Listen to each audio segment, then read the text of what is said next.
Okay. Hello, Ma'am Jan. Magandang buhay. Ang buhay! For those nga wala nakailasan mo ha, how do you introduce yourself sa ato ang mga kanainers? Hi mga ka-niners! Ako po si Jennifer Didal. I'm a normal person.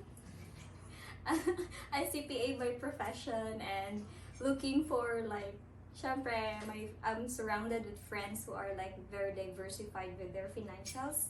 So I'm looking to be like one of them. Ay! Bawal! Hindi ko kamisaya.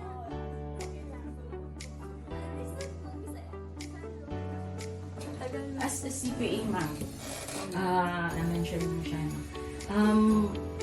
Na-meet ba ang iyong mga expectation versus sa current mo karon na kung asa ka karon na level? Na-meet naman as a CPA. Pero syempre para sa akin kasi through opportunity and right time and luck na rin siguro.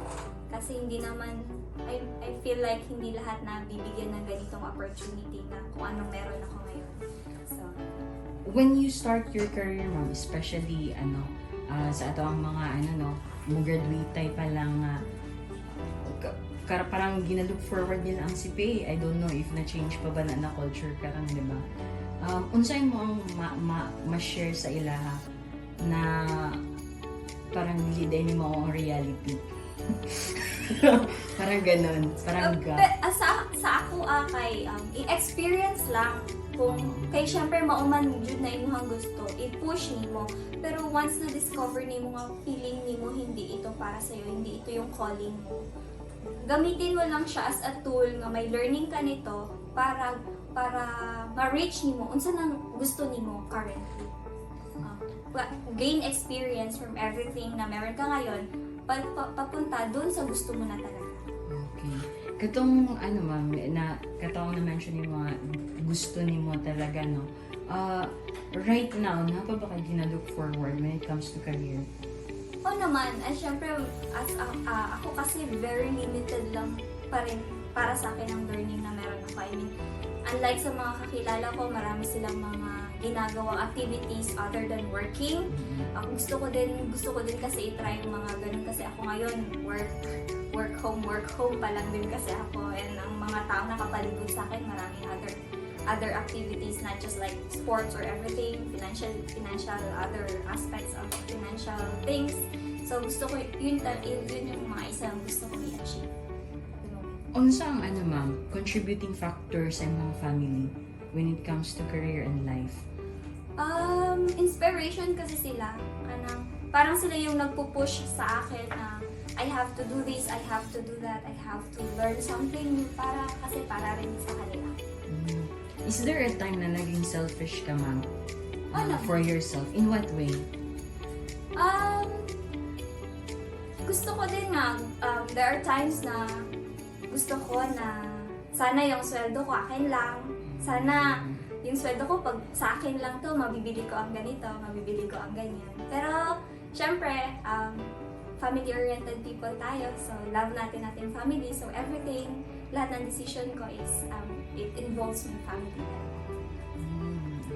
Since lahi-lahi tag dynamic sa finance, ma'am, no? Kasi in a personal level siya most of the time. How do you handle your personal finance?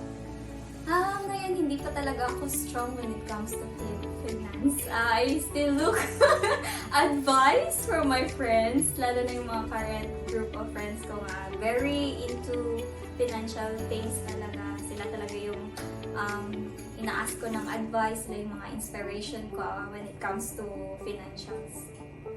So parang learning curve pa din. Continuous work in progress. Yes. In relation sa debt, ma'am, or utang, ano sa'yo mo ang take? If possible, hindi talaga ako nangungutang. Tapos, kung mangutang man ako, I made it sure nga before I expense something for myself or for other things, kinukuha ko talaga yung utang para mabayaran ko. Kasi para sa akin, ang utang hindi lang pera kasi ang hinira mo yung trust din. So, pag nabali siya,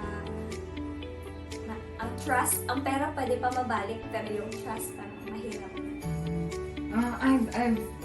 Parang nalaman namin ma'am na you've been to Australia recently, for free.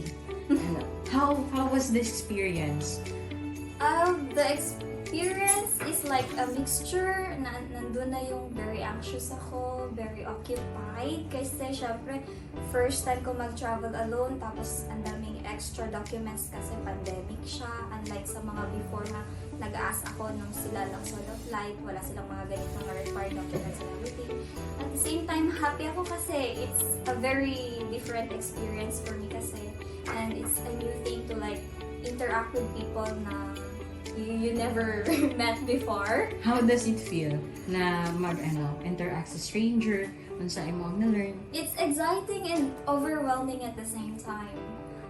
It's like, parang dun ka makakakuha, madidiscover mo yung sarili mo, ay, kaya ko pala, ay, hindi ko pala kaya pa ganito, ay, kulang ako ng vocabulary, kulang ng expansion ako, explanation, kulang ako ng ganito, pero okay ako sa ganyan, okay pala ako pa ganito. So, yeah, maraming discoveries.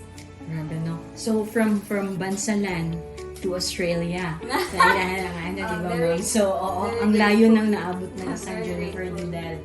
How do you, ma'am? How do you still live a for a last note, ma'am, ha? How do you live a comfortable life na hindi nagtitipid? Hindi kasi ako nag-i-expense ng extra sa ako ang means. I mean, kung ganito lang ako ang income, hindi ako nag-e-expense ng sobra dun. I mean, nagdako manggod ko nga gagmay ra tayong kwarta, tinipid and everything. So, nakasanayan na rin talaga na magtipid. Although minsan may mga times na nagiging selfish talaga na ay gagastusin ko to, para ganyan. Pero syempre, nasa akuan na tong pagtipid. So, yun, hindi talaga ako umiiwas talaga ako sa utang. Okay. Last na lang, ma'am, no, for the youngsters. Yeah. Unsa ang, since you're a career woman, unsa ang mga top 3 na attributes na imong ma-share sa ilahan ng kinahanglan nila ma-develop when it comes to work? When it comes to work, work smart, be courageous, and be open-minded. When it comes to finance, When it comes to finance, top 3 in mind. find the right people, find the right investment, and find a place where you're comfortable to invest. Ma'am, maraming salamat sa iyong time. Thank you. Magandang buhay. Happy Sunday. Thank you.